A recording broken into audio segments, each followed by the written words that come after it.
Welcome to Pod Save America. I'm Jon Favreau. I'm Dan Pfeiffer. Dan, welcome to Pod Save America, your first episode. I'm excited to be part of the Crooked Media family. Absolutely. Today on the pod, we have Ambassador Norm Eisen, who was the former Obama special counsel for ethics in the White House. Norm kept us on the straight and narrow when we were in the White House. So we will be talking to Norm all about the press conference yesterday and Trump's conflicts of interest and his attempts to rectify that situation, which I don't think went very well.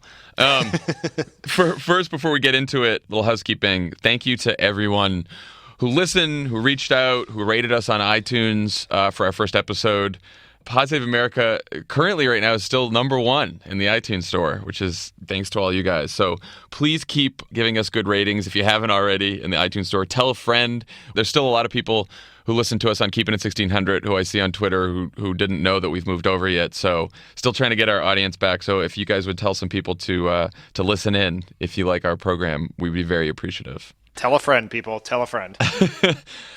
Dan, let's start with the farewell address.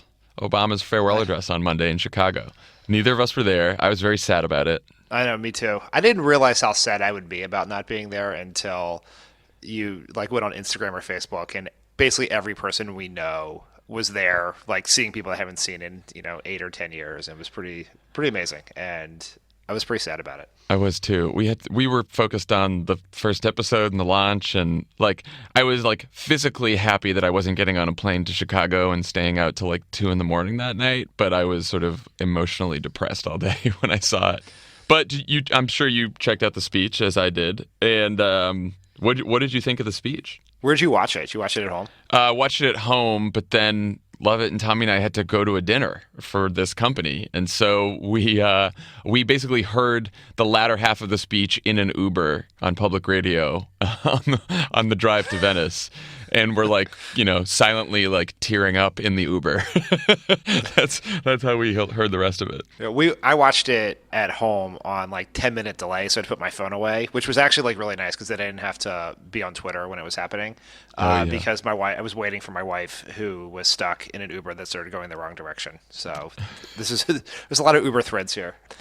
I think up until they started playing City of Blinding Lights when POTUS walked out, it had not fully hit me yet that Barack Obama is no longer going to be our president next week. Yeah. I knew that intellectually, obviously, an election happened. And, I've had this slow roll of, I've been to D.C. and the White House a couple times. I've seen POTUS a couple times. I've seen all our old friends a couple times. But, this was the one where, the emotions came out, where it really, the shock wore off, and this is the end of this chapter of our personal lives and the country. I was struck by, so much has changed in 8 years, and we're about to face something fairly scary, I think, and challenging. But I was sort of struck by how little changed about him since he sort of first stepped on that stage in 2004 in Boston. And some people say, that's a sunnier, more optimistic message. I still think that sort of the optimism and the faith and the hope he had in 2004 was still there in this speech. And he talked about things in this speech that he gave warnings in this speech that he'd sort of been giving his entire presidency, right? When the theme of the speech, I think, was what is required to maintain democracy. What does democracy require in the 21st century? And he sort of went through the different challenges to a fair democratic system: inequality, racial tensions, autocracy around the world. And so he sort of ticked through all those things, but they're challenges that he's been talking about basically since he got into public life. And they just happen to be heightened right now with a Trump presidency coming. But it's weird because some people, I saw Jonathan Chait wrote an interesting piece about the speech where he said that basically the whole speech was a warning about Trumpism. In a way, I think it was, but it was also a warning about all the conditions in our country and the world that led to a President Trump. And so it wasn't directly about Trump himself, but sort of what got us here, Yeah, Trump is a symptom, not the disease, I think, in the way that speech was written. I think that's exactly right. And Go ahead. My other non-serious takeaway from it was everyone always like puts up those two pictures of, Barack Obama in 2009, Barack Obama now, and they're like, Obama's gotten so old, the presidency's aged him, he has gray hair. But everyone posted on social media all their photos from campaign days. Mm-hmm. We have also aged a lot. Yeah. He may actually be doing better than some of us. It's like America elected a very young man staffed by a bunch of children to run the country, and thank God it worked out because we were very, very young, and we looked even younger than we were back then. I also had about 10, 15 pounds on me when I started the White House. Yes, I had them when I left. Not gone away when I look at the pictures of me in 2009 with my. Also, why did anyone let me shave my head? But that was yeah. It was until 2013 I thought you were going prematurely bald, and you were just getting ahead of it. I was shocked when you left the White House and came back with hair like 6 months later. It's so in some ways we're better, but no. I thought it was a great speech. I was happy he ended. I have one final ask as your president. Same thing I asked when you took a chance on me 8 years ago. I'm asking you to believe not in my ability to bring about change, but in yours. To me, that's the central message of his presidency, of his campaigns, and it is also the greatest contrast to Donald Trump, whose message in the campaign was, I alone can fix it, right? And for all the commentary on how, Obama's presidency was a self-referential presidency and it was all about his personality and his story, all of which I think is way overdone and bullshit. The message from the very beginning is for a democracy to work, everyone has to participate, and you cannot just depend on the people that you elect to bring about change. You have to continue working and fighting and participating every single day. Yeah, I think the speech. A lot of people say this is a direct line from the 2004 convention speech, and there's no question there's thematic similarity there, and you were right that he has the same optimism as president, if somewhat tempered by years of being on the front lines of battles. Mm-hmm. But the speech I thought it was most like was the "Yes, we can" speech after Obama lost in New Hampshire in 2008, because that was the same context. Was a bunch of people who had incredibly high hopes, who believed in something, who had gotten let down by circumstance, by an election, and stepping in at that moment when people are lacking hope and giving them hope for the future is, I think, the best Obama. And, I am sure that, at least among the tens of thousands of Obama volunteers and organizers and staffers, a lot of them got up that Wednesday morning and, sort of looking for what the thing they can do is to make an impact here. And I think that was sort of the message, was to the people let down by the election, but that we control our fate, and at the end of the day, what Obama stands for, what we stand for, is the future, and Trump is a throwback to a rapidly dying past. Yeah, and also the idea that change is, and the fight for change is, it's hard and it's unending, right? And it also doesn't end when, if we elect a Democratic Congress and we beat Trump and elect a Democratic president, job's not done then either. You don't just elect. Politics is not transactional. You don't just elect leaders that you agree with and then step away and hope that they fix everything. Right. And I think that's been his message from the start. And I also think that's what the Trump administration and the people who voted for Trump are going to find out soon too. A lot of people have said that, like the Chait piece, that this was basically a big speech, quote unquote, subtweeting Trump. Mm-hmm. Presidents don't subtweet people, but along that vein, the other underlying message there, I thought, other than just a simple message to the country, which was the main part here, was a message to Democrats about what we should stand for and how we should stand for it in this new era, right? He actually laid out a pretty smart test and message for the Affordable Care Act fight that's happening. Yes. In a good positioning for Democrats that hopefully they adopt, that is slightly more clever than hashtag Make America Sick Again. So I thought there's a lot for the country who was worried about the future to take from that speech. There's a lot of nostalgia for people who were part of this journey with President Obama from that speech. And I think there's a lot for the people who are engaging in the battles to come to learn from that speech. I think there are like hints of a roadmap in there for the future for the progressive movement. Absolutely, yeah. No, I was struck by it wasn't just a farewell address. It was a blueprint. As I think of what Axelrod would say is it was an exhortation. A very Axelrodian word there. Yes. Yes. All right, so let's go from that very high plane to the leak. Pun very much intended. Yeah. So like while that speech was happening, if there wasn't a better contrast or a sadder contrast, I guess, there were news reports that U.S. intelligence officials, FBI, CIA, DNI, Director of National Intelligence, briefed both President Obama and Donald Trump separately, along with, I think, 8 leaders in Congress, and no one else got this briefing on the Russian hacking operation. And during that briefing, reports are that they informed both Trump and Obama that there are reports that the Russians have compromising information on Donald Trump that they could use to blackmail him with, including, stories about prostitutes in hotels in Russia, business dealings, all kinds of other stuff. So BuzzFeed publishes the dossier the full dossier that basically the intelligence officials borrowed from to relay the information to Trump and Obama. And all hell breaks loose. So, I mean, there's a lot going on. I mean, you should read some of the stories about this because it definitely reads like directly out of a bad spy novel. I mean, but to try to like put together the story here, exactly what happened, because it's very confusing. Apparently, an ex-British spy named Christopher Steele was hired by a research firm that was hired by a Republican donor back in the campaign to dig up stuff on Trump. This ex-spy has been well respected in the past. He worked on many different cases and had helped the FBI in the past, so he's not some crazy guy. He used to spy in Moscow. He did this for a long time. He found enough evidence to sort of outline 2 different Russian operations, one to find compromising information on Trump, and 2 meetings between the Russian government and the Trump campaign during the 2016 campaign. Put together this document. It sort of made its way around Washington and everywhere else. It was passed around to a couple of Republican operatives during the campaign. Rick Wilson, who was working for Marco Rubio at the time, he saw it. By the fall, some documents had been given to the FBI.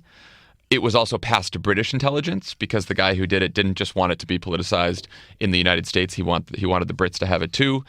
At one point, John McCain came across it. McCain gave it to the FBI because he thought it was important enough to give to the FBI.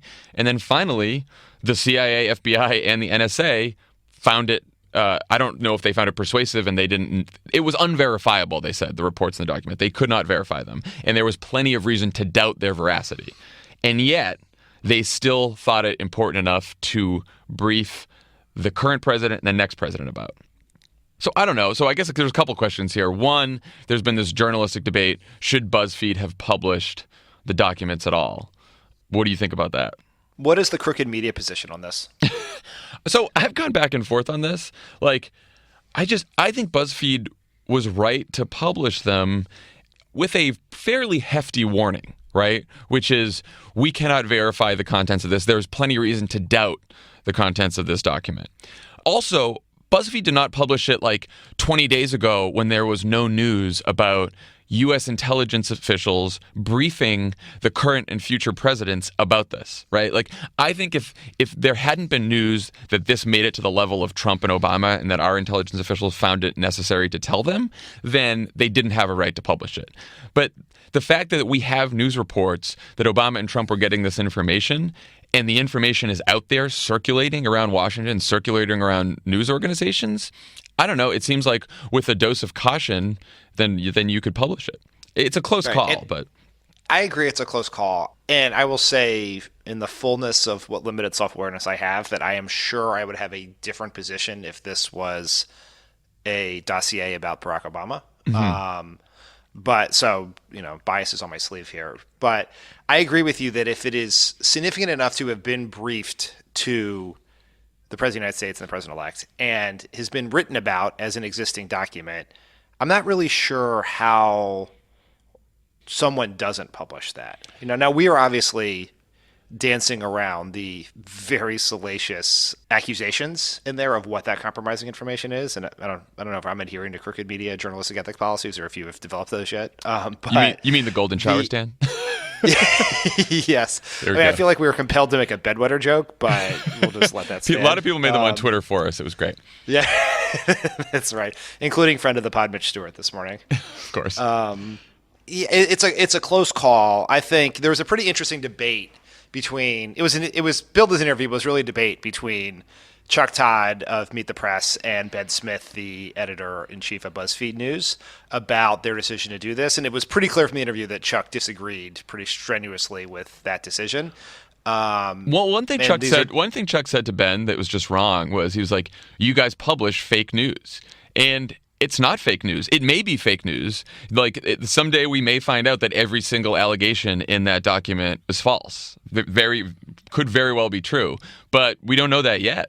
Right. So and the intelligence officials still found it necessary to tell the president and the future president. So, yeah. And part of the reason, if you believe some of the reporting here about why they included it was a piece of supporting evidence that the Russians may have had compromising information on Trump and not used it, which is evidence that the Russians were releasing information for the purposes of helping Trump and hurting Hillary Clinton.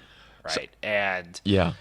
I'm trying to think of the best analogy. Like, imagine if after the 2008 campaign, intelligence officials had briefed George W. Bush and Barack Obama on the fact that Russians who had somehow hacked the campaign claimed to have information that Barack Obama wasn't in fact born in the United States.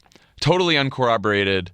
But obviously, we all knew there had been rumors about Obama not being born in the United States. We knew that all this was a conspiracy. But now the Russians claim to have hard evidence about that. And then BuzzFeed publishes that. I mean, we would have all freaked out and said, like, you shouldn't publish that, stuff like that, because we were in the White House. But I don't, like, would the media have gone crazy and said that they shouldn't have done that? Now, back in 2008, maybe, because it's there was a higher bar there. But I don't know. Like, I could see that happening pretty easily. I mean, the press, including, this is not an attack on our friend Chuck Todd, but NBC was one of the major organs for Donald Trump to go out and shout birther claims from, as loud as he possibly could on the Today Show, because he was an NBC. He was doing the rollout or the season premiere of Celebrity Apprentice at the time, and he was on the Today Show all the time. And sometimes the Today Show was very good about saying it wasn't true, but a lot of times they weren't. So it seems hard that you can put Donald Trump on your TV show, on your TV network, to say provably false things about Barack Obama, but this document that's part of, possibly one of the major political scandals of our time and most alarming international international issue we've dealt with in a while should not be discussed. I think I would encourage people who are to just watch the interview between Chuck and Ben about this, because I think it kind of gets to both sides of the argument, other than Chuck's one point about fake news. It gets to both sides of the argument, I think, in a pretty smart, rational way. Yeah, and again, I don't think it's the easiest call. I think both sides of the argument have merit here. No, but I definitely come down on the BuzzFeed side. So then Trump. This is right before Trump has his press conference yesterday, and what a press conference it was. So first of all, weird open to the press conference where incoming White House Press Secretary Sean Spicer comes out and just sort of blasts the BuzzFeed story. Attacks CNN, oddly. CNN did not publish the document, by the way. CNN just reported that the intel chiefs had briefed Obama and Trump. So Spicer, Trump, later Kellyanne Conway on Anderson Cooper, which is quite a 10 minutes of video if you're going to watch it, and Kellyanne Conway on Seth Meyers, which is also an awesome interview. All just lie through their teeth about CNN to the country, that CNN had somehow published fake news, published this document, was lying about this. Actually, nothing I can say. You work for CNN, so you can't say this, but I can, because I often criticize CNN. Literally nothing about what CNN had said was false about this story, and it's now been proven to be true, because Clapper late last night, the director of national intelligence, basically admitted that they had briefed Trump and Obama on this information. And they said they have not made any judgment that the information in the document is reliable, but they said they had briefed them basically because they wanted to give them, quote, the fullest possible picture of any matters that might affect national security. So Clapper admitted that they had, so the CNN report that the Trump campaign had decried is 100% accurate. I just thought it was weird that Spicer came out at the beginning. Like, have you ever seen anything like that? No, never. And I'd say a couple things. One, it's worth remembering that the press secretary is supposed to be the media's advocate within the West Wing, right? It's a balancing act. Robert Gibbs, Jay Carney, Josh Earnest all had to do that balancing act, but it's clear that the way you get approval in the Trump world is shit on the press. So that's going to be his job. Yeah. Two, he hasn't even started yet, and he seems wound a little too tight for this job. The briefings might be, if they ever actually happen and are not just a meeting with Breitbart and RT, will be interesting TV to watch for sure. But it was just very strange. It's very strange to have a staffer come out before the president to do that, and it's not constructive. Like, it's not. I think. Like, Sean's a pro. Like, he's been doing communications in DC for a long time. Like, you may get a pretty good pat on the back from Trump for doing that, but you're not serving your boss's long-term interest in any, or even his medium-term interest in any way, shape, or form to handle it that way. I thought it was just pretty unprofessional and pretty dumb. Well, so, I mean, it was sort of like the first in a series of attacks on the press during that press conference. Then Trump got up and he called BuzzFeed News a failing pile of garbage. He really. And then he started to. So Jim Acosta from CNN asked a question, and he basically refuses to answer Jim's question and says, at one point he just says, "You're fake news," and shouts him down, which was pretty. It was pretty scary too. The fact that, like, here's a question he didn't want, and Trump just said, "No, you're not getting a question." Moved on, and then answered a question from Breitbart. I thought was that who the next person was? Was Breitbart? Yeah, no, he went next to a Breitbart reporter. Huh. That is one of the many advantages of having basically state-sponsored media, is that you can turn to them in times like this. Yeah, no kidding. What did you think about the Acosta thing? I think, like, as you point out, I'm a CNN contributor, so I work with Jim. CNN had to try to get a question in. Like, that was the right thing to do, I think. There are times when reporters are incredibly obnoxious about getting their questions asked. Yeah. Incredibly obnoxious, and they do not serve themselves or their readers or their public well. I don't think this is one of those cases. I think if the future press secretary of the United States and the president-elect has just lied about your news organization, you should do what you can to ask a question about that. Like, that is the right thing to do. And there are some scary things about the future, which is, according to Acosta, Sean Spicer threatened to kick him out if he tried to ask another question. Right. So that seems fairly suppressive. And then a Republican member of Congress from Texas today said that anyone who asks questions like that should not be allowed at the White House or in press conferences like that. Like, we're getting to there are real hints at dangerous levels of authoritarianism in how Trump and his team are going to handle the press. And the problem the press has, like you tweeted, if Trump did that to a reporter, someone should ask that reporter's question, which I understand actually did happen later, that another reporter asked the question that Acosta wanted, which is good. But the problem the press has is they don't have the same collective interest. So they're sort of in this together, but they're also competing with each other at the same time, and they're competing over a ever-dwindling pie. And so, like, in a smart world, the press would figure out, they would come together and try to come up with ways so that, because they all benefit from a certain number of questions being asked about how to do that in a smart way and how to stand up for each other, but their competitive instincts with each other prevent them from organizing themselves in a way that would do that, which is, I mean, that's just life. Like, that's not... It's life. Although I do think if they want to survive this era and they want to actually get Trump to answer stuff, they're going to have to be creative in what they do and possibly put some of their competitive differences aside, Yes. I mean, yes. A couple of things I think the press could do in future press conferences, or what they might have learned from this press conference is, like, what I was saying is, if someone doesn't get a question, the next reporter should ask the question. Multi-part questions with Trump are not a great idea. I never thought multi-part questions with Obama were never really a great idea. Like, you try to get in like 4 questions at once, and then it all becomes sort of jumbled. Obama would at least go back and try to remember what all the questions were and answer them. Trump just basically will blow through the multi-part question and just say one thing and then move on, I don't know why this is so hard for the press to learn. Like, Obama would oftentimes do it because he likes to give very fulsome answers at press conferences, but other times he wouldn't, right? Like, right. You are setting yourselves up for failure if you give a person who controls the microphone 3 different questions to answer where they can pick how they're going to allocate the 3 minutes they're going to spend on it. You know, you and I have done a lot of interviews. If you ask me a multi-part question, I will start with the part of the question I want to answer and hope you forget about the other part. And so just ask a 1-part question, and then he force the person being interviewed to answer that question. Right. And also like questions with pointed answers, right? Like yes or no, confirm, deny, like not like, what about your gaffes type questions. Yes. Yeah. Because if you ask a specific question, can you confirm that? Do you have any knowledge that members of your team talk to Russia? I'm just making up a fake question. Yes or no? Right. And then if he doesn't answer that, you can say, you didn't answer my question. If you ask 3 vague questions, it's pretty hard to follow up. Yeah, as opposed to like, what do you think about allegations that some of your team met with Russia? Which is a lot of the style of some of these questions. What do you think about reports that? You should never ask him what he thinks about stuff.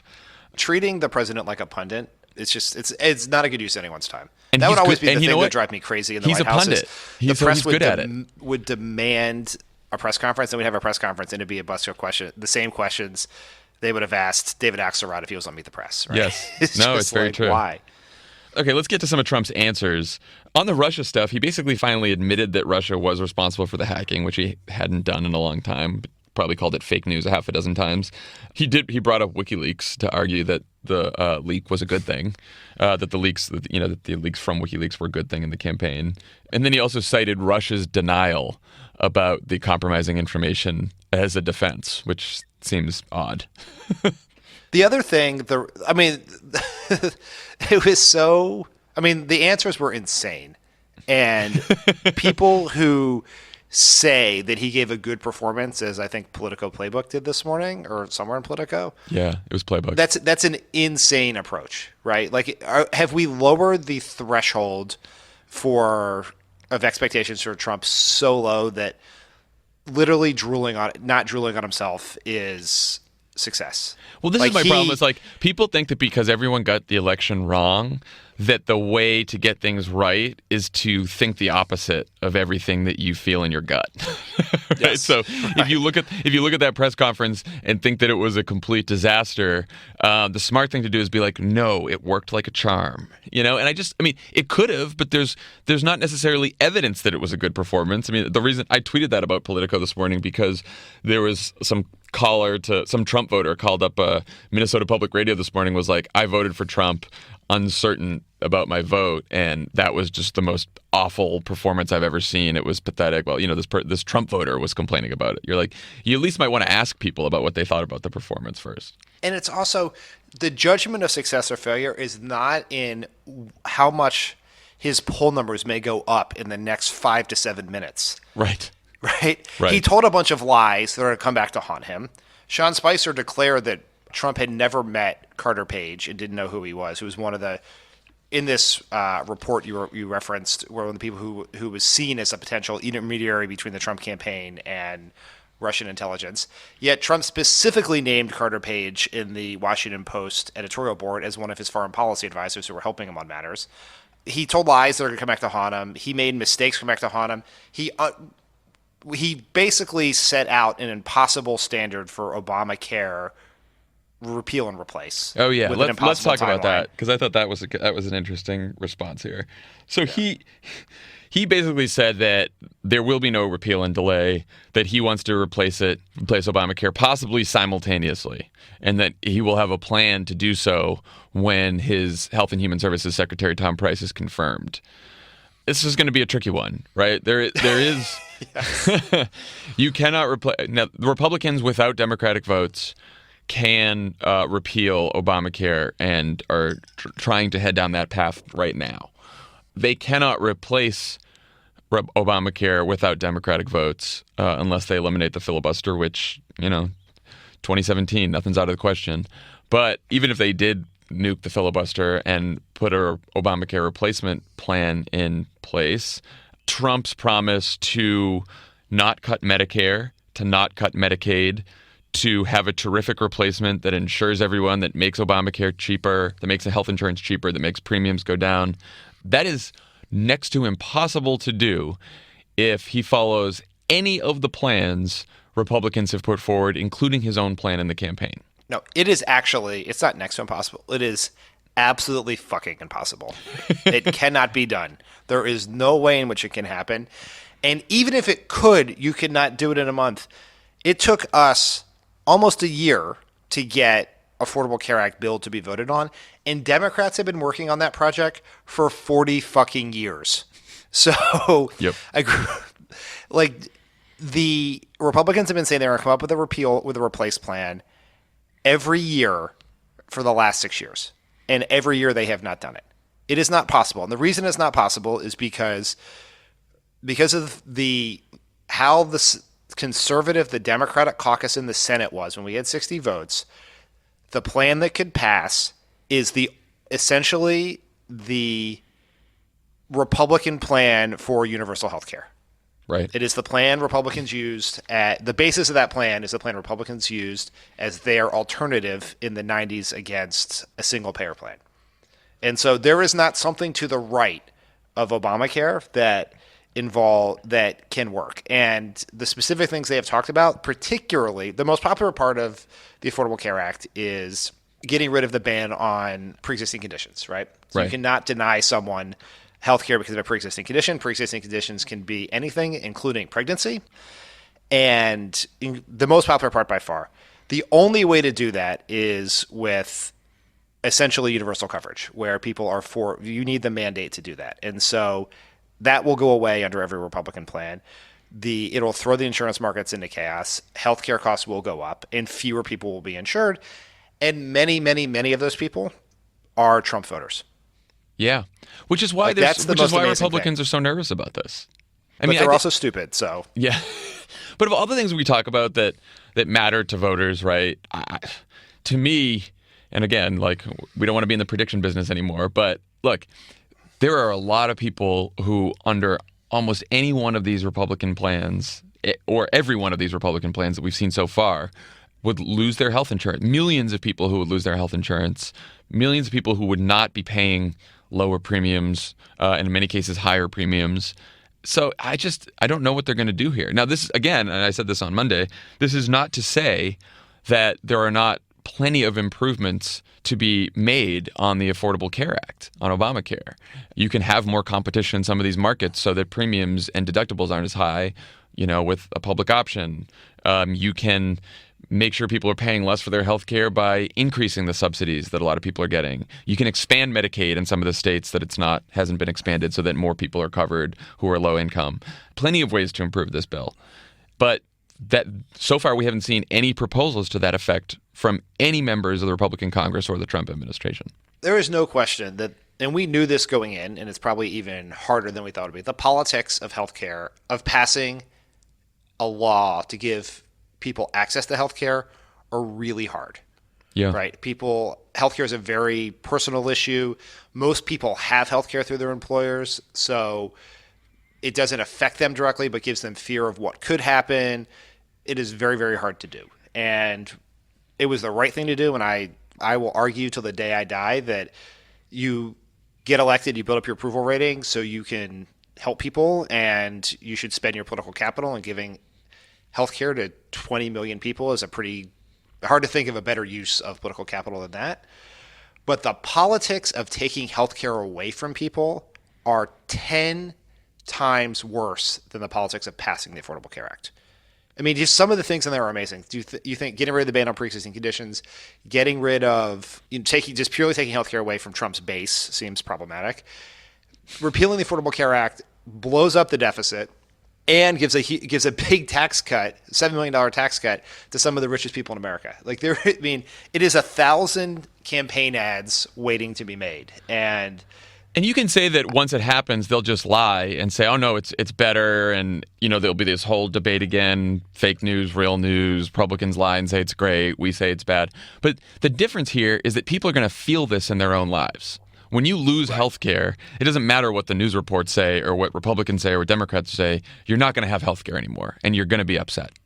And it's going to be potentially life-threatening. And that's, it's a – God. So what do you think the best route is here for opposition to this? We talked a little bit about this on Monday, and I was sort of identifying some of the red state senators or some of the senators who are up in 2018, Republican senators who are probably going to have the most competitive races like Flake and Heller. I think it's probably also worth people calling and petitioning senators in red states or senators in other competitive states in 2018, like the Joe Manchins of the world. Joe Manchin, who represents a state in West Virginia where, a disproportionate number of people are on Medicaid, right? Like I can't, even as conservative and right-wing sometimes as Joe Manchin is, I can't imagine him wanting to cut back on Medicaid for people. So what do you think about like sort of the best path for resistance here? I think it is you were right that there's a certain set of target states, and it's the 2018 states, and it's the moderate Republicans. Moderate is, I'm using air quotes right now. Massachusetts, then we can see that. People who are going to define themselves in part in opposite as somewhere between the Democrats and Trump, right? That could be Lisa Murkowski or people like that, because you got to keep this under. There's a chance to keep this under 50 if we can keep all the Democrats together. So definitely we should let every Democrat know that anything less than the standard Barack Obama set out about coverage and cost in his speech is unacceptable to Democrats, and there is a price to pay at the polls. And ideally, if a independent or Republican, a Trump voter who cares about this issue, and you can get them to communicate with their member, that I think is particularly compelling. Yeah. I voted for Trump, but and you can see that in states like Kentucky, which is one of the most successful state-based Affordable Care Act exchanges, and went by 100 points to Trump, and there are a lot of people who suffer there. And I think as a party, like what can the Democratic Party do? Not just the average citizen, but the average Democratic Party can give the average citizen the tools they need. They need to be activists here. One is a compelling and agreed upon, reasonable sounding message on this that we all echo, and I hope it flows from what the president said on Tuesday night. Yes.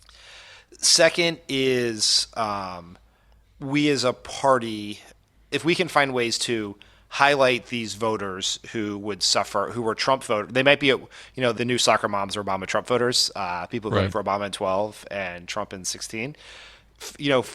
The Democratic Party, progressive organization, can find those voters who will talk about the cost of losing health care and elevate those voices in paid media and free media, have videos that people can share on Facebook.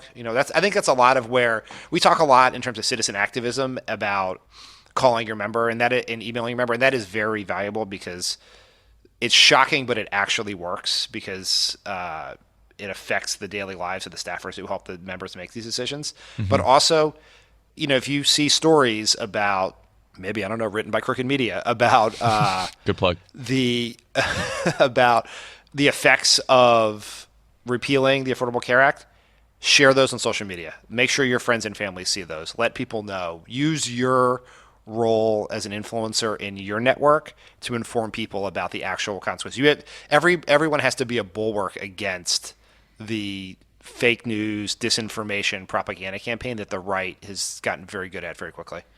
Yes, exactly. And don't let it dispirit you and say, oh, this is impossible to get any kind of message through because of what they do all the time. You're right. I mean, stories still have power, and these are huge stakes for millions of people. And I actually think that we have a pretty good fighting chance here to stop this from happening.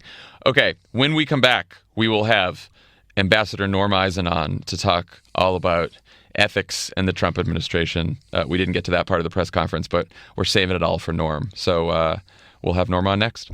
You're listening to Pod Save America with Jon Favreau, Dan Pfeiffer, Jon Lovett, and Tommy Vietor. With us on the pod today, we have Ambassador Norm Eisen, who was the former Obama special counsel for ethics. We used to call you the ethics czar. Norm, welcome to the program. Thank you, John. Hi, Dan. Hey, Norm. Norm, what'd you think of that Trump presser yesterday? Did he do everything you had hoped for to comply with ethics rules, or what? Favs, it was one of the worst things my ethics eyes have ever seen. I laid out a five-part scorecard the day before. We did it the day before because we didn't want to be accused of moving the goalposts. It was bipartisan. It was me, the Bush-era ethics czar, Painter, Richard Painter, and America's premier constitutional scholar, Larry Tribe. And Trump got an F on all 5 classes on his report card. We said he had to break ownership interests, like every president has done for 4 decades. He held on to all of his ownership interests. We said he's got to set up a blind trust. Joe G. says is the policy of the federal government. Again, everybody has done it since Carter. Blind trust are the equivalent. No, he refused to do that. He put his kids in charge, which is the opposite of the independent trustee that we wanted to be able to have faith in, an independent professional with no connection to Donald Trump. It's the biggest no-no to put a kid in as a trustee in a blind trust. Fourth, perhaps the biggest problem, and this is going to create huge legal exposure for him, he's going to be violating the Constitution because he didn't do anything significant about his foreign government payments and other benefits, so-called emoluments, expressly prohibited under the Constitution because they can distort your judgment. You guys were both my clients when I was the White House ethics czar, so you know that I'm pretty tough on this stuff. What he did was a joke. It violates the Constitution. And then finally we asked for a strong ethics firewall, a big, beautiful wall to screen off his family's business interests. He set up an ethics sieve. It's like an ethics colander. You could drain spaghetti through his plan. So it's a total fail. Norm, thank you for that. That was good. Well, so let's go through some of the things you just talked about. I want to start with the emoluments issue because, you know, his lawyer, Trump's lawyer at the press conference yesterday made this argument that, well, if a foreign government is paying to stay in one of the Trump hotels, it's like they're paying a hotel bill. It's fair market value. That couldn't have been what the emoluments clause meant. And now he's donating any of the profits from foreign governments staying in hotels back to the U.S. Treasury. So I heard a few people after that be like, well, I don't know. That sounds pretty good. Isn't that clearing it up? So what's the problem with the quasi-solution that Trump's lawyer announced yesterday? So the solution is we're going to take what she said was they have an existing bookkeeping system which they purport tracks foreign government payments at their hotels, and at the end of the year they're going to return the profits from these hotel rooms. There's a lot of problems with that. Number one, there's never been this distinction where the recipient has been allowed to say, oh, this part of what the foreign government gave me is profit. This part is to cover my overhead. On the contrary, there's a long line of OLC opinions that say you shouldn't make that distinction. Anything that comes from a foreign government has got to be screened out. Number two, this only applies to his hotels. The guy has huge condos, apartments, properties. What about the other stuff he's selling to foreign governments? He's a real estate developer, and he's a marketer of his name. So on the real estate side, he requires loans, some of which are from foreign governments. He's got a big one from the Bank of China. And he requires permits. Both of those are constitutionally prohibited emoluments. Emolument means anything of value.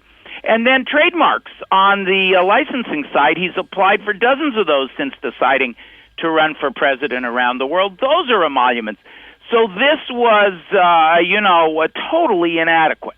And look, you guys know that I'm an ethics hard ass, okay? You have always been a stickler. Sat in my ethics training. Yes. I started with the president. I was just with the president, and he was joking about the advice I gave him. If it's fun, you can't do it. Half tongue-in-cheek, because we had some fun too, okay? But we had ethical fun in the White House. This guy... That was an alternative slogan for us. He's gone way over the edge, and it's not going to stand. The courts are not going to allow him to do this. So what happens then? Well, I suspect that there's going to be litigation pretty promptly into his administration because the courts are an independent branch of government. They're jealous of their own prerogatives. Seriously, are they going to allow a president to be in naked, blatant violation of the Constitution? And this is not a harmless violation. The guy is getting these huge forbidden foreign government payments. So I think there's going to be a court case, and I think he's going to find himself embroiled in litigation. It'll get into discovery. Maybe when we're in discovery, we'll finally get his tax returns. But I don't think the courts are going to stand for it. I'll tell you what else. I think the FBI and the career foreign corruption prosecutors, the public corruption section of DOJ, these are not political people, they're going to start looking at it. Like this $2 billion offer he got from Dubai over the weekend. Once he's in office, people are going to say, gee, why was that offered? What was your reaction? Was there a quid pro quo? Was somebody trying to influence government? So the executive branch will get involved. I think ultimately Congress will feel the political heat when the scandals start to flow. And finally, I think the state attorneys general, they have authority to enforce the Constitution. I think you're going to see them come to the table as well. So he's opening up a needless can of litigation hurt on himself, his family, and what's worse, the White House, which we all love, the institution we were privileged to serve together, and the country. What a shame. I'm sorry. I didn't vote for him, but truly, I'm sorry he's taken this choice. So, Norm, give us a scenario where someone doing business with the Trump organization could gain access or exert influence over the Trump administration because of these lax rules. Because I think sometimes in people's head they hear like there's a lot of legalese. It seems like this could be rife for corruption, but like how could this make a difference in my life? How could this actually hurt policy that could hurt real people? Well, Fabs, we don't have to look any further than what's been going on in the transition, where you have the family members who are blurring this line, right? They're sitting. I mean, can you imagine in our transition if we had allowed Sasha and Malia to sit in meetings and do deals? It's in. Would have been impressive since they were 8, but any of the child Obama prodigies. family members. That's a million miles away from the way we or both administrations have done business. And the danger when you have an Ivanka sitting there in a meeting with the Japanese prime minister while she's doing business in Japan, when you have the sons sitting in meetings with the leading business executives of the country. The danger is that Trump is doing deals to benefit himself, and he's hurting the people. He's taking the value away from the people that he was elected to help, including some of the people who've suffered the worst in our country in recent years. Today there are media reports, for example, and this is totally unprecedented, that he's meeting with AT&T about the merger that they want to do, and some in the press are speculating he's doing it to get back at CNN. That is guaranteed. These mergers will have a huge effect on all our lives. They can't be the subject of his corrupt intentions or his petty vendettas. So the point is he's going to siphon off, he's going to do things to benefit himself that hurt the rest of us. Norm, what about, so obviously Trump has a lot of challenges. What about some of his staff and advisors? Like today he announced Rudy Giuliani is going to be in charge of a task force. Carl Icahn, who has obviously a lot of financial interests around the world, is going to be the regulation czar. Are these people in legal jeopardy? Are there things Trump can do to insulate them by undoing some of the rules you wrote? Like, how does that process managed?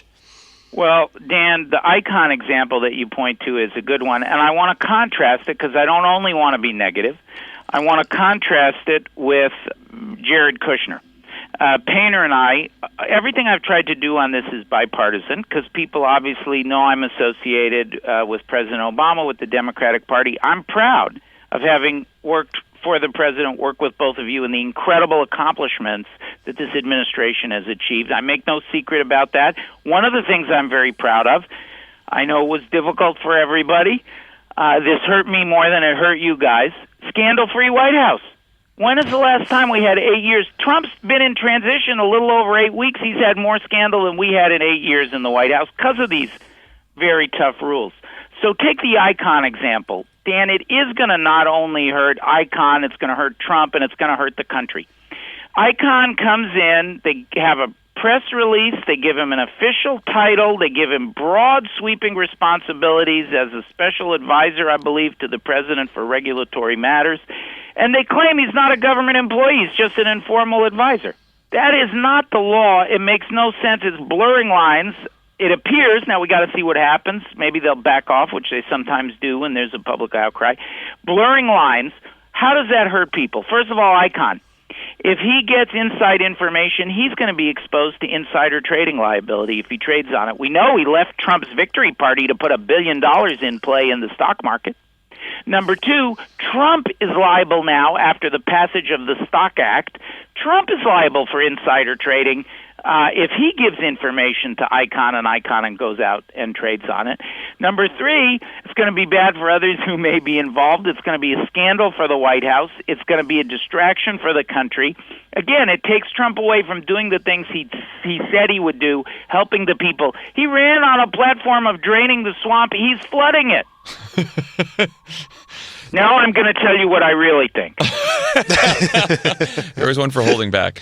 Going forward, how do we monitor instances of corruption in the Trump administration, right? Are we totally relying on the press here? Do you think there's going to be litigation? How do you think this plays out as we go forward? Because obviously a lot of this is going to be sort of secret because that's how they set up the laws. You know, we live in a world now, and the three of us live through this in our government service, the transformation of the world to a world of no secrets. I mean, when we started out, I remember being part of the group that advised the president whether or not he could use his BlackBerry when he went into the White House.